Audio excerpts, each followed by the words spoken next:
was your reaction when Toronto won? It was good. Good for the organization. I'm sure it's what they wanted. You know, it sounds like a lot of good talent in this draft, you know, especially at the top. So, you know, hopefully they're picking a special player. Is it a morale boost for some? Not really. Like, it's exciting, sure, but trying to win a Calder Cup. Unless we can pick somebody to help us. Time spent in Ann Arbor. It's going to be a bit of a homecoming reunion, given who you're going to be playing with in Ann Arbor, Boucher and Pietla, I guess. Yeah, some familiar faces for sure. You know, and even Blendies, who's in the OHL. Jimmy O'Brien played with him last year.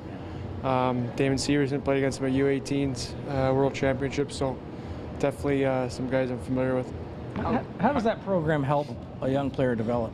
I think the most important thing is it forces you to maybe do some things you're uncomfortable with or to kind of change your role. There's a lot of good talent on that team. You know, they don't really pick for roles, you know, so they just pick the 20 best players, and it's kind of a dog-eat-dog world out there. You know, guys on our top line, our U17 year, weren't even with us for the U18 World Championships, and, you know, different things like that. I think you realize every day is a battle, you know, including practice time. Maybe, you know, I know when I went to the OHL, it was a little bit more role-based. Like, you know, there weren't a lot of guys on our team in you know, Plymouth, for example, that could all of a sudden just jump on the power play. You know, we had 6D that could play on the power play. So if you don't want to, you know, come in with a high intensity level or a high execution level, you know, it'll be a couple games for you to get another look. So, and I think those guys would echo the same thing. You know, Boucher was a scorer his whole life, you know, forced to play defense. I talked to him about that a couple times there.